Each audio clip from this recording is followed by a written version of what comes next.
আর এই মোবাইলের ভিতরে সব থেকে শিশুদেরকে সর্বনাশ করেছে ওই একটা ফচকে ছেলে শফিক। একটা বাচ্চা মেয়ে, বাচ্চা ছেলেও মোবাইলে বলছে শফিকের ভিডিও।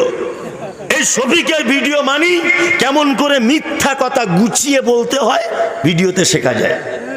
শফিকের ভিডিও মানি কেমন করে ছোট্ট বয়সে প্রেম ভালোবাসা করে অমুকের মেয়েকে পটিয়ে পাঠিয়ে ঘরে নিয়ে চলে আসতে হয়, শফিকের ভিডিওতে দেখতে পাওয়া যায়।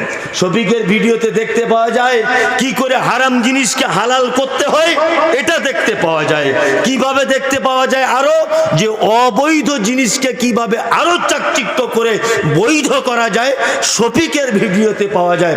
আপনাদের কাছে বিনীত অনুরোধ, আগামী জেনারেশনকে যদি সুস্থ রাখতে চান, আপনার বাচ্চাকে যদি অন্তত কোরআন এবং হাদিস কিছু যদি জানাতে চান, মক্তবের কোরআনটাও যদি শেখাতে চান, অবশ্যই এই পল্লীগ্রাম টিভিকে অবশ্যই আনসাবস্ক্রাইব করে দেন। একদম এদের থেকে দূরে থাকবেন। শফিক নামের ছেলেটা সমাজটাকে রসাতলে দিয়ে দিচ্ছে, একদম শেষ করে দিচ্ছে এরা। আমরা অনেক সময়তে দেখতে পাই যে বাড়িতে আমাদের দরজাতে অভাবী দুস্থ মানুষেরা এসে কড়া দেয়, দেয় না? দেয় কি দেয় না? ভিখারি আসে, আওয়াজ করে, বাড়িতে কেউ আছো? আপনার স্ত্রী তখন ধুমকি দিয়ে কথা বলে, খুব মেজাজ দিয়ে কথা বলে, এই এত সকালে এসেছো কেন?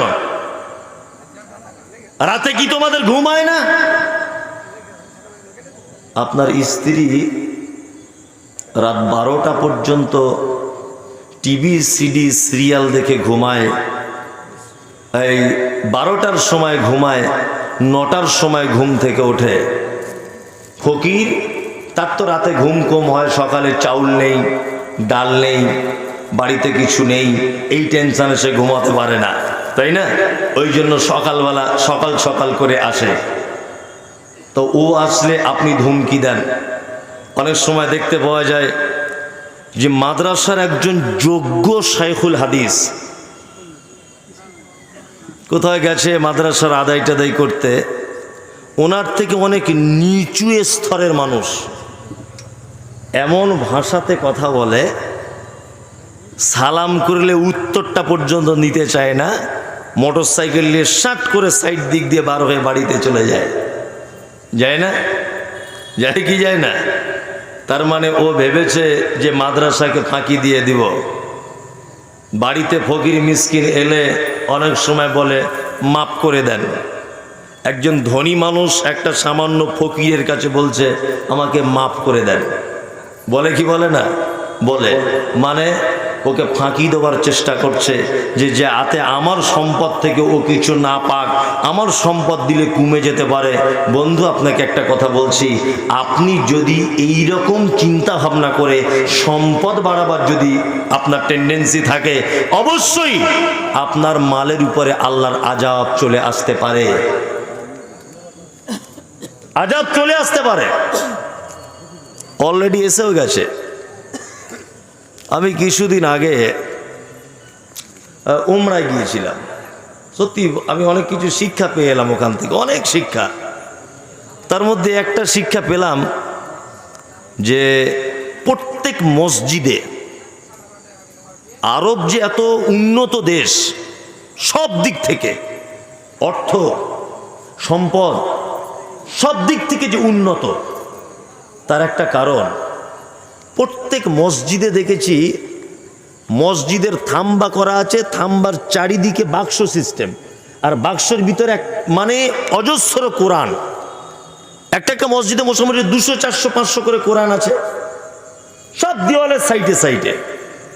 আর আরাবিয়ানদেরকে দেখতে পাচ্ছি যে ওরা সলাত আদায় করেই কোরআন নিয়ে বসে কোরআন তেলাওয়াত করছে।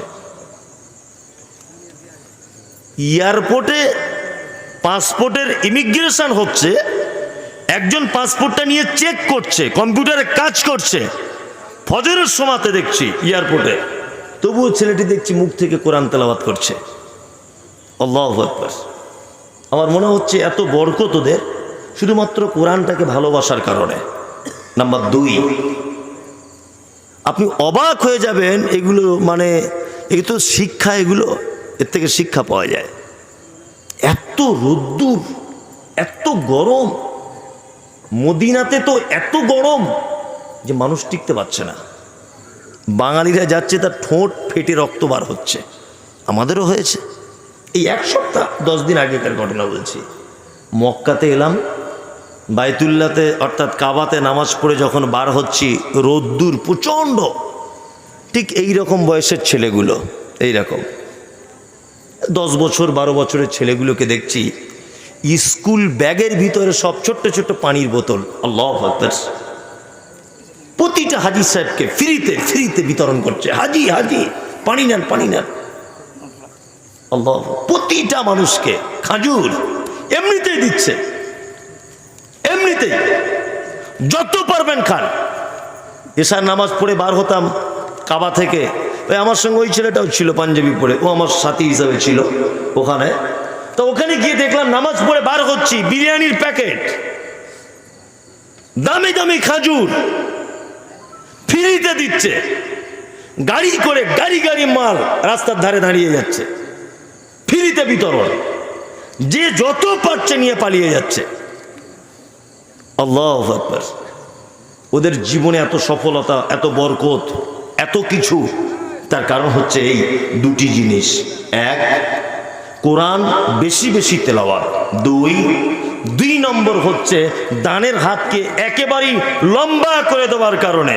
যে মসজিদ বা মাদ্রাসার উন্নতিকল্পে জলসা বা জলসার জন্য যে চাঁদা বা টাকা কালেকশন করা হয়, আর সেখানে 15% বা 20% কমিশন, বা শব্দ একটা ব্যবহার করেছেন খুবই খারাপ, কমিশন নেয়। কোরআন ও হাদিসের আলোকে উল্লেখ্য পারিশ্রমিক ভিন্ন কথা, ও ব্র্যাকেটে লিখেছেন। যাই হোক, তবে যারা জাকাত আদায় যারা করে অবশ্যই তারা কিছু % পাবে, তাই তো শেখ? এটা কোরআন মাজিদে আছে। যারা জাকাত আদায়কারী তারা পাবে। আমি ফতোয়াটা দিলাম না, জি রাইট। ওয়াল আমিলিনা আলাইহা ইন্নামাস সাদাকাতু লিল ফুকারা ওয়াল মাসাকিন। সূরা তাওবাতে দেখে নেবেন, আয়াত নাম্বারটা স্মরণে আসছে না, ওখানে দেখে নেবেন। 60 নম্বর আয়াত সূরা তাওবার। আদায় যারা করবে জাকাত, যারা মাল একত্রিত করবে, ওরা কিছু % পাবে, এটা আল্লাহ ওই কথা বলছেন। যাই হোক, যিনি প্রশ্ন করেছেন জানার উদ্দেশ্য থাকলে ভালো, আর কাউকে হেয় প্রতিপন্ন করার উদ্দেশ্য হলে আল্লাহ ওনার অন্তরকে তুমি পরিষ্কার করে দাও, আমিন। যে কথা বলছিলাম, যে আমি ওখান থেকে শিক্ষা নিয়ে এসেছি যে দানের হাত প্রশস্ততা। আল্লাহু আকবার। এমনিতে মানুষকে দিচ্ছে। আমাদের বাচ্চাদের কোরআন তেলাওয়াত বা কোরআনের শিক্ষা ব্যবস্থা আর মাত্র 4 থেকে 5 বছর, 10 বছর অপেক্ষা করুন, আর থাকবে না। থাকবে না নয়, থাকবে। মানে এই যে সুন্দর পরিবেশ কোরআন শিক্ষা মসজিদে বা মাদ্রাসায়, এই সুন্দর পরিবেশটা থাকবে না। তার সব থেকে বড় সর্বনাশ করেছে আমাদের এই মোবাইল। আর এই মোবাইলের ভিতরে সব থেকে শিশুদেরকে সর্বনাশ করেছে এই মুর্শিদাবাদের একটা চ্যানেল আছে, পল্লীগ্রাম টিভি না কি বলে, ওই একটা ফচকে ছেলে শফিক, একটা বাচ্চা মেয়ে, বাচ্চা ছেলেও মোবাইলে বলছে শফিকের ভিডিও। এই শফিকের ভিডিও মানি কেমন করে মিথ্যা কথা গুছিয়ে বলতে হয় ভিডিওতে শেখা যায়। শফিকের ভিডিও মানি কেমন করে ছোট্ট বয়সে প্রেম ভালোবাসা করে অমুকের মেয়েকে পটিয়ে পাঠিয়ে ঘরে নিয়ে চলে আসতে হয়, শফিকের ভিডিওতে দেখতে পাওয়া যায়। শফিকের ভিডিওতে দেখতে পাওয়া যায় কি করে হারাম জিনিসকে হালাল করতে হয়, এটা দেখতে পাওয়া যায়। কিভাবে দেখতে পাওয়া যায় আরো, যে অবৈধ জিনিসকে কিভাবে আরো চাকচিক্য করে বৈধ করা যায়, শফিকের ভিডিওতে পাওয়া যায়। আপনাদের কাছে বিনীত অনুরোধ, আগামী জেনারেশনকে যদি সুস্থ রাখতে চান, আপনার বাচ্চাকে যদি অন্তত কোরআন এবং হাদিস কিছু যদি জানাতে চান, মক্তবের কোরআনটাও যদি শেখাতে চান, অবশ্যই এই পল্লীগ্রাম টিভিকে অবশ্যই আনসাবস্ক্রাইব করে দেন। একদম এদের থেকে দূরে থাকবেন। শফিক নামের ছেলেটা সমাজটাকে রসাতলে দিয়ে দিচ্ছে, একদম শেষ করে দিচ্ছে। এরা লিখিত অভিযোগ দেওয়া দরকার এদের জন্য। সুবহানাহু ওয়া তাআলা বলছেন অনেক জনপদকে আমি ধ্বংস করে দিয়েছি, তাদের উপরে আযাব এসেছে। কখন? তারা যখন ঘুমিয়েছিল রাতের বেলা। আবার কখন আযাব এসেছে? না, আযাব এসেছে তারা যখন দুপুরবেলা বিশ্রামরত অবস্থায় থাকত। সারা পৃথিবীতে অনেক আযাবের কথা পবিত্র আল কোরআনের ভিতরে বর্ণনা পাওয়া যায়। তার মধ্যে একটা দুটো আপনাদেরকে বর্ণনার কথা বলি। আল্লাহ সুবহানাহু ওয়া তাআলা পবিত্র আল কোরআনে একটা কথা বলছেন, এটা আপনারা জানেন যে আদ আর সামুদ এটা দুটো জাতি ছিল, তাই না? তাদের কাছে নবী পাঠানো হয়েছিল, পাঠানো হয়নি? পাঠানো হয়েছিল। তারা তাদের নবীর সঙ্গে অসৎ ব্যবহার করেছে, তারা তাদের নবীকে মান্যতা দিতে পারেনি। মান্যতা দিতে পারেনি বলে তারা অন্য অভিভাবককে অভিভাবক রূপে মেনে নিয়েছিল বলে তাদের উপরে আযাব চলে এসেছে। আল্লাহ তাআলা বলছেন ফাম্মা সামুদ ফা উহলিকু বিত্তাগিয়া, আর সামুদ তাদেরকে ধ্বংস করা হয়েছিল এক ভয়ঙ্কর আওয়াজ দ্বারা, বিকট আওয়াজ। সামুদ সম্প্রদায়কে একটা আচানক মারাত্মক আল্লাহর আযাব, মানে কি বলবো আপনার, আওয়াজের মাধ্যমে তাদেরকে কি করা হয়েছিল? ধ্বংস করে দেওয়া হয়েছিল। আল্লাহ সুবহানাহু ওয়া তাআলা বলছেন ওয়া আম্মা আদুন ফা উহলিকু বিরিহিন সারসারিন আতিয়া, আর আদ সম্প্রদায়কে তাদেরকে প্রচন্ড একটা ঝোড়ো হাওয়া দিয়ে তাদেরকে ধ্বংস করে দেওয়া হয়েছিল। ঝোড়ো হাওয়া চলেছিল কতদিন? আল্লাহ বলছেন সাখখারা আলাইহিম সাবআ লায়ালিন ওয়া সামানিয়াতা আইয়াম হুসুমান ফাতারাল কওম ফিহা সারা কাআন্নাকুম আজাতু নাখলিন খাবিয়া ফাহাল তারা লাহুম মিন বাকিয়া। আল্লাহু আকবার। আল্লাহ বলছেন 7 রাত 8 দিন তাদের উপরে অবিরাম ঝড় হাওয়া বয়েছিল, একজনকেও নির্দিষ্টকরণ করা যায়নি।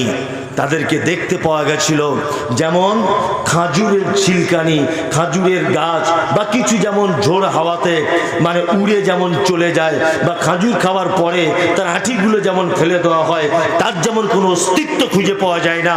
আল্লাহ তাআলা বলছেন আদ এবং সামুদকে আমি কি করেছিলাম? তাদেরকে ধ্বংস করে দিয়েছিলাম আমার আযাব দিয়ে। আযাবের কারণ কি ছিল?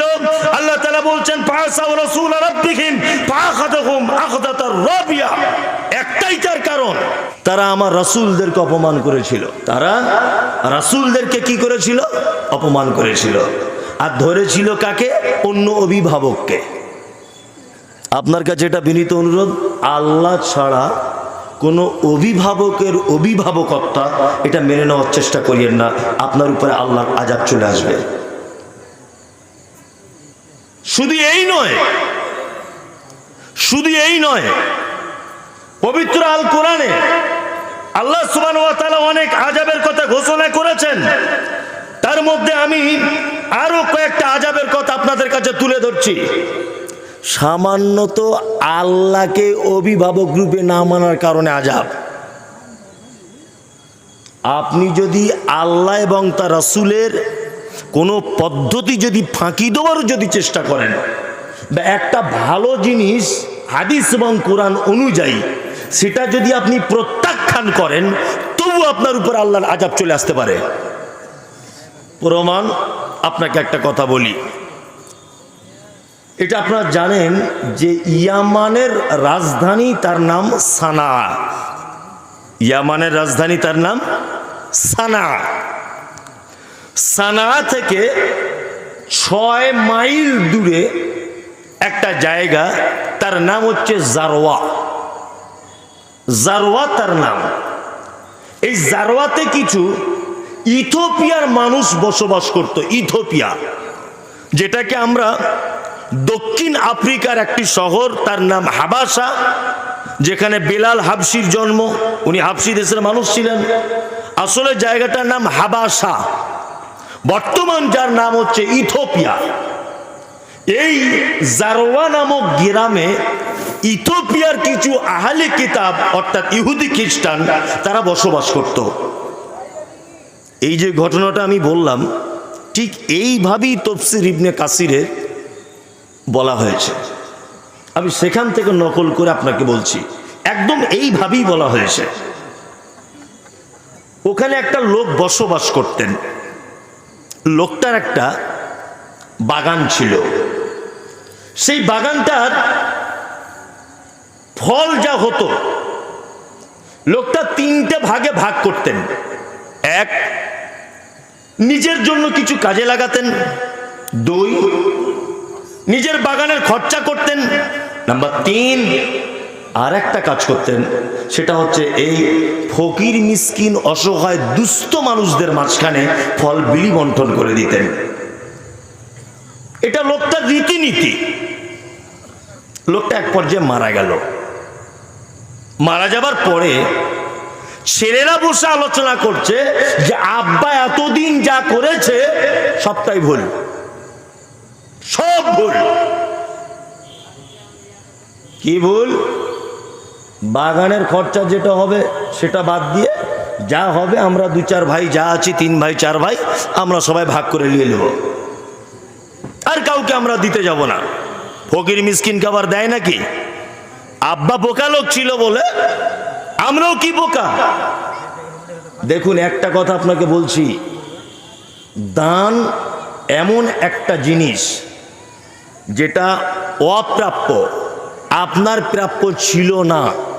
আপনি দান করুন, সেটার আপনি মালিক হয়ে যাবেন ইনশাল্লাহ।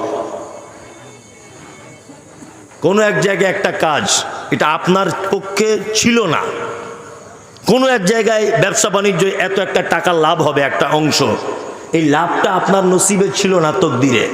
আপনি আজকে দান করে দেন কোনো একটা খাতে, ফকির মিসকিনকে দেন, দেখবেন ওটা আল্লাহর তরফ থেকে আপনার কাছে এমনিতেই চলে আসবে।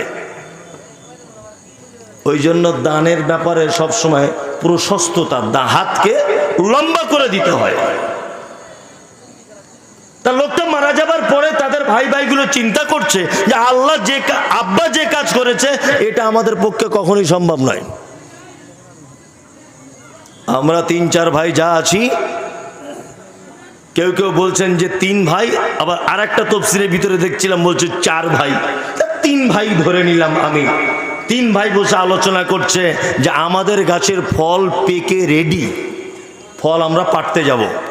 আব্বা তো বেঁচে নেই, তবে আমরা একদম ভোরবেলাতে যাব, যাতে ফকির মিসকিনরা আমাদের দরজাতে, অর্থাৎ আমাদের বাগানে কেউ যাতে আসতে না পারে, কেউ যাতে আসতে না পারে। তিন ভাই আলোচনা করেছে। আল্লাহ তাআলা এই ঘটনাটা, বাগান মালিকদের কথাটা পবিত্র আল কোরআনে নোট করে দিয়েছেন। আল্লাহ বলছেন, ইন্না বালাওনাহুম কামা বালাওনা আসহাবাল জান্নাতি ইয আকসামু লা ইয়াসরিমুন্নাহা মুসবিহিন। কোরআন আল্লাহ নোট করছেন। আল্লাহ তাআলা বলছেন, আমি তাদেরকে পরীক্ষা করেছি যেভাবে পরীক্ষা করেছিলাম বাগানের মালিকদেরকে, যখন তারা শপথ করেছিল যে তারা সকাল বেলাতে ফল পাড়তে যাবে, একদম প্রতিজ্ঞাবদ্ধ, সকালবেলাতেই গাছের ফল পাড়তে যাব, কেউ যেন দেখতে না পায়, ফকির মিসকিন যেন না আসে। আল্লাহ তাআলা তারপরে বলছেন কি, ওয়ালা ইয়াস্তাসনুন, কিন্তু তারা ইনশাআল্লাহ বলল না। ওই জন্য কোনো ভালো কাজ করার আগে একবার অন্তত ইনশাআল্লাহ বলে নেবেন। আচ্ছা বলুন, ফকির মিসকিনদেরকে ফাঁকি দিবে বলে তিন ভাই সিদ্ধান্ত উপনীত হয়েছে যে বাগানের ফল পাড়তে যাব, এটা ভালো কাজ না খারাপ কাজ? খারাপ কাজ, তাই না? তাহলে খারাপ কাজের উদ্দেশ্যে যাচ্ছে, কাজ ভালো, বাগান বৈধ, অথচ ভিতরের উদ্দেশ্য খারাপ। তারপরে আল্লাহ তাআলা বলছেন ওয়ালা ইয়াস্তাসনুন, তারা ইনশাআল্লাহ বলল না। তার মানে মনের ভিতরে যদি অনেক সময় খারাপও কিছু চিন্তা ভাবনা নিয়ে আপনি যদি কোনো কাজ করতে যান, তবুও ইনশাআল্লাহ বলবেন। আল্লাহ চাইলে ওই খারাপ কাজ থেকে আপনাকে কি করবে? দূরে সরিয়ে দিতে পারবে। পারবে কি পারবে না? পারবে। আল্লাহ সুবহানাহু ওয়া তাআলা তারপরে বলছেন, ফাতাবারিকা তাইফাতুম মির রাব্বিকা ওয়া হুম নাইমুন, তাদের উপরে একটা আল্লাহর আযাব চলে এলো যখন তারা ঘুমিয়েছিল। রাতের বেলা যে ঘুমিয়েছিল তারা 3 ভাই, তাদের উপরে একটা আল্লাহর আযাব চলে এলো। পরবর্তীতে আল্লাহ সুবহানাহু ওয়া তাআলা আয়াতগুলি একটা করে অনেক কথা বললেন। তারা এক পর্যায়ে বাগানে গেল। বাগানে যাবার পরে দেখছে যে বাগানটা পুড়ে একেবারে ছাই হয়ে গেছে। এক অপরকে বলছে যে আমরা মনে হয় রাস্তা ভুল করে ফেলেছি, রাস্তা ভুল হয়ে গেছে আমাদের, বাল নাহনু মাহরুমুন। এক অপরে বলছে যে আমরা মনে হয় বঞ্চিত হয়ে গেছি, মাহরুম হয়ে গেছি। তার ভিতরে একজন সৎ ভাই বলছে আমি কি তোমাদের বলিনি যে আব্বা যেটা করেছে সেই পথ ধরে চলো, তাহলে তোমরা দুনিয়াতে কামিয়াব হবে। আজকে আব্বার পথকে দুস্থ, অনাথ, অসহায়, অভাবীদের তোমরা বঞ্চিত করতে লেগেছো বলে আল্লাহর তরফ থেকে আযাব চলে এসেছে। আল্লাহ সুবহানাহু ওয়া তাআলা পবিত্র কোরআন মাজিদে বলছেন একটাই মাত্র কথা, দুটো মাত্র কথা। এক, আমাকে বাদ দিয়ে, নবীকে বাদ দিয়ে অভিভাবক অন্য কাউকে ধরলে আমার তরফ থেকে আযাব। দুই, আমার সৃষ্টির ভিতরে যারা আমার নিয়ামতের ভিতরে ভরপুর, তারপরেও পৃথিবীর মানুষের কাছে বঞ্চিত, লাঞ্ছিত, এদেরকেও যদি তোমরা ফাঁকি দিতে চাও তাহলে তোমাদের উপরে আল্লাহর আযাব চলে আসবে, যেমন ওই উদ্যান ওয়ালাদের উপরে আল্লাহর আযাব এসেছিল।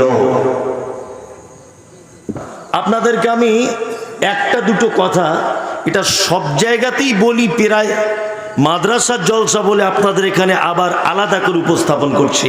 এক, আচ্ছা, দান আমরা করি, সবাই কম বেশি করি না?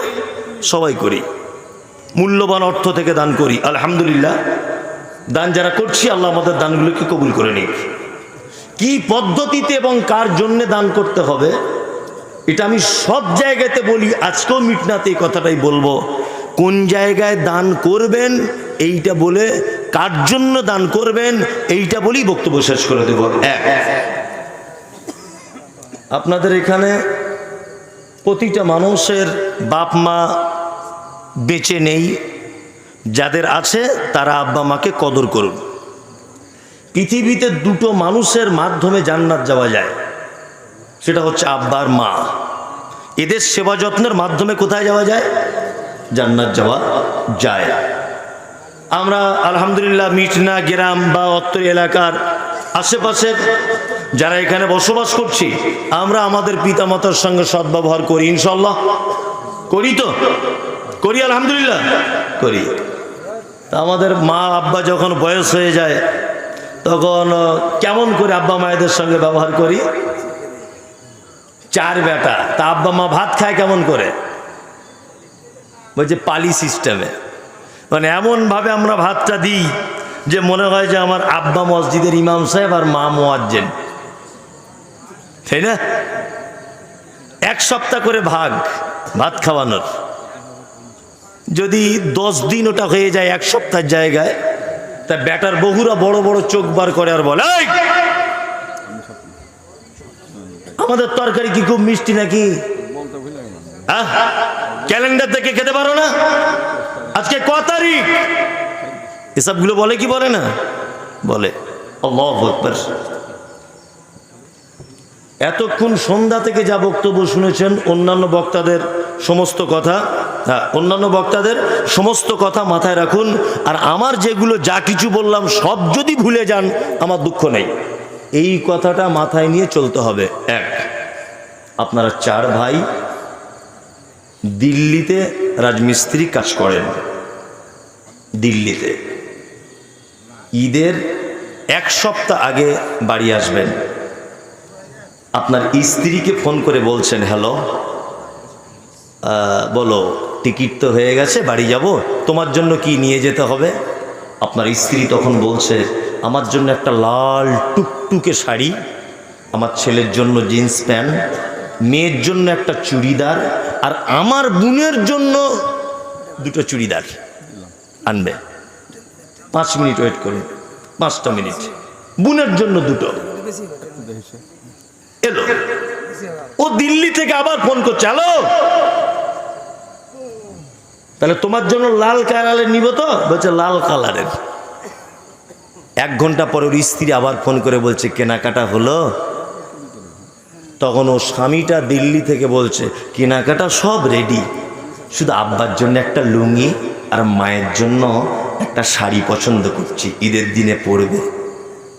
ওর স্ত্রী তখন বলছে কেন, তোমার আরো 3টে ভাই রয়েছে, তাদের কেউ চোখে দেখতে পায় না? প্রত্যেক বছরে তোমাকে আব্বা আমাকে জামা কাপড় দিতে হবে? বাড়ি চলে আসো। ও বইয়ের ধমকানি শুনে বাড়ি চলে এসেছে। 4 ভাই বাড়ি চলে এসেছে।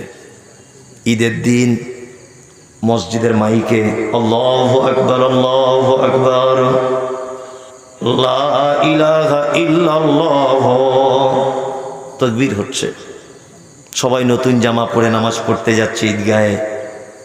তোমার মা তোমাদের 2তলা বাড়ি বলে উঠতে পারছে না সিঁড়ি দিয়ে 2তলাতে, তাই 4 ভাই মিলে যুক্তি করে মশারি টাঙিয়ে তোমার মেজ ভাইয়ের সিঁড়ির তলাতে তোমার মা বসবাস করছে, চোখে কম দেখে। তোমার আব্বা 4টে জওয়ান বেটা থাকার পরেও গত বছরকে একটা পুরাতন পাঞ্জাবি ভরা ছিল, সেই পাঞ্জাবিটা বাক্সের ভিতর থেকে বার করে কোনো রকম পরে ঈদগাহে নামাজ পড়তে চলে গেল, লাঠি হাতে কাঁপতে কাঁপতে। ঈদের নামাজ শেষ, সবাই বাড়ি চলে এলো। তোমার আব্বাও আস্তে আস্তে আস্তে আস্তে আস্তে আস্তে করে কাঁপতে কাঁপতে বাড়িতে চলে আসছে। দুপুর 2টো বাজে, তোমার আব্বা মেন গেটের সামনে বসে আছে। তোমার বাড়িতে তোমার শালা এসেছে, শালি এসেছে, আত্মীয় স্বজন এসেছে, গোস্ত পোলাও বিরিয়ানি করে ঈদের দিনে তোমরা সবাই খাচ্ছ। 4টে বৌমা, 4টে বেটা, 12টা পোতা পুতিন থাকার পরেও তোমার আব্বা দুপুর 2টো পর্যন্ত একটা গোস্তের টুকরো পর্যন্ত পেল না ঈদের দিনে। কারণ কি? তোমার মা ঈদের দিনে গোসলটাও পর্যন্ত করতে পেল না, সেই মশারির ভিতরে চুপচাপ মেরে শুয়ে আছে, কিছু করার নেই। তোমার মায়ের এই অবস্থা কেন? তোমার আব্বার আজ এই পরিণতি কেন? হ্যাঁ, তোমার আব্বার মায়ের থেকে পৃথিবীতে বড় অপরাধ আর কেউ করেনি।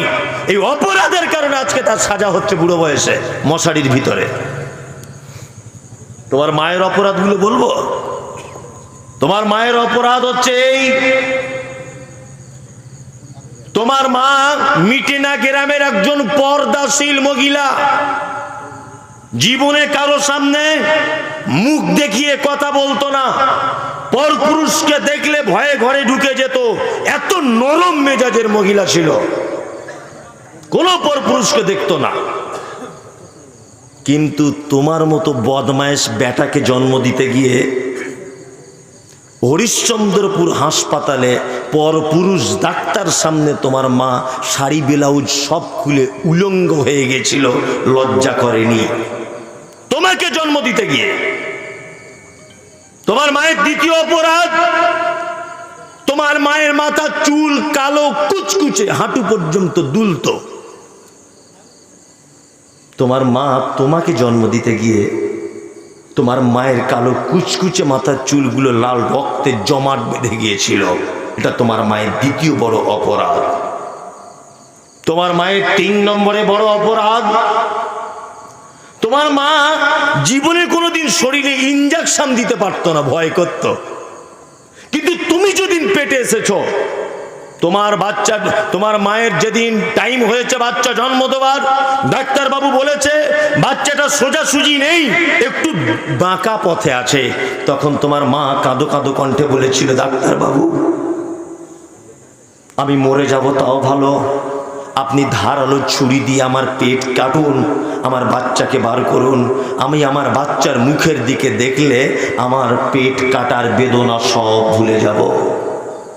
সেদিন তুমি বেটা হয়েছ বলে তোমার মা তোমার মুখের দিকে তাকিয়ে এক বিদ্যা পেট কাটাকে ভুলে গিয়ে মুচকে হেসে দিয়ে বলেছিল, বাবু 3টে বেটির পরে তুমি এসেছো পৃথিবীতে। সেই যে মোটা সূচ আর সুতো দিয়ে তোমার মায়ের পেট সেলাই করে দেওয়া হয়েছিল, আজও 85 বছর বয়সে তার বেদনা ভোগ করতে হয়। তোমার মায়ের অপরাধ কি? চিকিৎসা বিজ্ঞানীরা বলেছে যে একটা মা তার বাচ্চাকে প্রত্যেক দিন 8 বার দুধ পান করায়, এক বারে 250 গ্রাম দুধ পান করাতে হয়। কোরআনের ভাষাতে তাকে 30 মাস দুধ পান করাতে হয়। বলুন 50 টাকা যদি দুধের কেজি হয়, একটা মা তার বাচ্চাকে 90,000 টাকা দুধ পান করায়। 90,000 টাকা দুধ পান তোমাকে করিয়েছিল, তার বিনিময় ঈদের দিনে তোমার মা দুপুর 2টা পর্যন্ত 1 পেয়ালা গোস্ত চোখে দেখতে পেল না। তোমার আব্বা মানে তুমি বায়না করেছিলে বলে সবাই সাইকেল চাপে, তোমার সাইকেল নেই, তাই তোমার আব্বা রাজমিস্ত্রি খাটতে গিয়েছিল হায়দ্রাবাদে। 10টার সময়তে 30 টাকা করে টিফিন বাবদ খরচার টাকা পেত। সেই টিফিন খরচার টাকা বাঁচিয়ে বাঁচিয়ে তোমার মায়ের অ্যাকাউন্টে দিয়ে বলেছিল আশরাফুলকে একটা সাইকেল কিনে দিও। তুমি দামি কলেজে পড়বে বলে রাত 12টার সময় উঠে কাজ করতে চলে যেত, তোমাকে স্বপ্ন পূরণ করবে। তাই আল্লাহ তাআলা বলেন ইয়াসালুনাকা মাযা ইউনফিকুন কুল মা আনফাকতুম মিন খাইরিন ফালিল ওয়ালিদাইন ওয়াল আকরাবিন ওয়াল ইয়াতামা ওয়াল মাসাকিন ওয়া ইবনিস সাবিল ওয়া মা তাফআলু মিন খাইরিন ফাইন্নাল্লাহা বিহি আলিম। কুরআন অবতীর্ণ হয়েছে মুহাম্মদ সাল্লাল্লাহু আলাইহি ওয়াসাল্লামের কাছে। আল্লাহ নবী সাল্লাল্লাহু আলাইহি ওয়াসাল্লামকে জিজ্ঞাসা করা হচ্ছে, নবী সারা পৃথিবীতে যত দান আছে, আমাদের যত অর্থ আছে, সবথেকে উত্তম ব্যবস্থা দানের কোনটা? আল্লাহ নবী সাল্লাল্লাহু আলাইহি ওয়াসাল্লাম বলছেন কুল। আল্লাহ বলছেন নবী আপনি বলুন প্রশ্নকারীদেরকে, মা আনফাকতুম মিন খাইরিন ফালিল ওয়ালিদাইন। উত্তম দান, উত্তম খরচা হচ্ছে তোমাদের ওই খরচা, তোমরা যে খরচাটা তোমার আব্বা মায়ের জন্য করো। তার মানে পৃথিবীর শ্রেষ্ঠ খরচা কি? আব্বা মায়ের জন্য খরচা করা। এটা মাদ্রাসার জলসা। ওই একটা লোক বলুন তো যে আমার মায়ের জমিতে বসবাস করছি, আব্বার জমিতে বসবাস করছি, 90,000 টাকা দুধ খেয়েছি, তা আমার মায়ের জন্য আমি 20,000 টাকা মাদ্রাসায় দিলাম। একটা লোক বলুন তো দেখি। আছে? মাশাআল্লাহ। একটা লোক বলুন যে আমি আমার মা এবং আব্বার জন্য দিচ্ছি এই টাকাটা। আব্দুল জলিল দুলাল, জি, মাওলানা ইরফান সাহেবের ছেলে, জি, আলহামদুলিল্লাহ জাযাহুল্লাহ 45,000 টাকা। মাশাআল্লাহ।